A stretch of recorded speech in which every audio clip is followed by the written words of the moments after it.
Y si hablamos de alguien trabajador, meticuloso y sacrificado, podemos ya dar presentación a nuestro invitado de hoy, como ya adelantaste, Mateo Mera. Le agradecemos que haya venido a Mateo, le damos la bienvenida. ¿Cómo estás, Mateo? Impecable, agradeciéndoles por haberme invitado.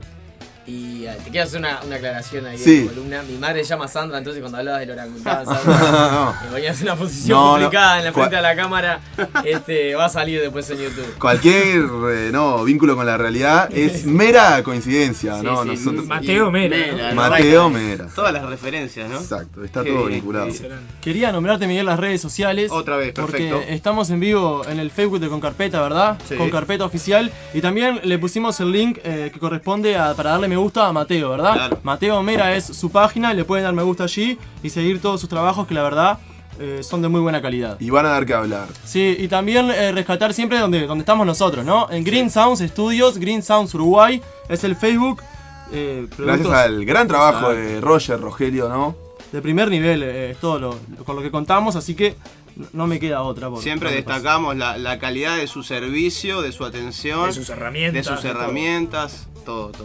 Sí. La buena disposición. Gracias por tanto y perdón por tan poco, es lo que me gusta decirle. Una frase de cabecera tuya, Diego. Sí. Señor. Muy Bueno, autocrítico. Antes de pasar al segundo bloque, que va a ser un poco la entrevista con Mateo, vamos a capaz que contarle un poco a la audiencia mientras él se prepara para hacer el primer tema. Contarles que, no sé si conocen, se le puede denominar citarista. Entre otras cosas. Sí, citarista porque toca el citar, que debe ser un instrumento que no abunda en Uruguay. No, hoy no lo trajo el citar. No lo traje. Vino con su presentación de hombre orquesta, ¿no? Sí, exactamente. Donde vas a estar tocando varios instrumentos a la vez, ¿no? Sí, dio la casualidad que esto es un instrumento que construí hace muy poco, más o menos un mes. Ujú. Agarra a partir de una valija Samsonite, de esas duras de los años 50. Ahí va. Que son más duras que una piedra, porque para cortarla le tuve que meter la mano como loco. Y bueno, le metí un tambor adentro para poder salir en un formato más chico que no sea la banda. Claro. Uruguay está muy limitado muchas veces a los artistas emergentes en lugares grandes, porque o te queda muy grande el lugar, Claro. o el lugar es muy chico y no puedes llevar a tu banda. Entonces necesitaba como un formato más intermedio que me permita tener toques toda la semana. Claro, movilizarte Ahí también va. con más facilidad. Me imagino que un bombo con manija como para llevar con una maleta tampoco Es es una como... pavada, es una pavada. Bien Imagínate. innovador y bien práctico también. Sí, práctico. Y la verdad que rindió.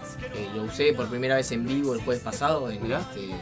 un toque que hicimos como a modo de... No presentación oficial, porque la presentación oficial es en 2015 del disco, pero sí en un toque de introducción mega íntimo y bueno, impresionante. Perfecto. ¿Te parece si le damos entonces a ver cómo supuesto. suena? Nos vamos a dar el gusto de escuchar ahora un tema antes de ir a la pausa. ¿Qué tema nos vas a estar tocando ahora? Voy a tocar el tema 2 del disco que se llama Tuturu Tutu, que es un tema Tuturututu. Me gusta. tiene la particularidad de que el solo de guitarra de esta canción estuvo en Los Ángeles hace muy poco, que lo llevó Andrés Mayo, que es y mi productor Daniel Anselmi, Sí. a una convención de panelistas de América Latina. Mirá. Y en verdad es como bastante... No anda con chiquita este muchacho. No, tuve mucha suerte, ojo, pero... Yo tenía una de mis preguntas es cómo te empezaste a juntar con esa gente tan famosa en el medio musical, ¿no? Como por ejemplo Andrés Mayo, ¿no? Sí, Andrés Mayo, la verdad que tuve el gusto de trabajar con él a través de Daniel Anselmi, que es, como les decía, el productor. Ujú. Y bueno, justo en esta canción, en lo que les decía del solo, la guitarra la pasamos por un modular, que es un aparato gigante, Sí. que tiene todas las perillitas de película de los cables, que vos activás y desactivás. Claro.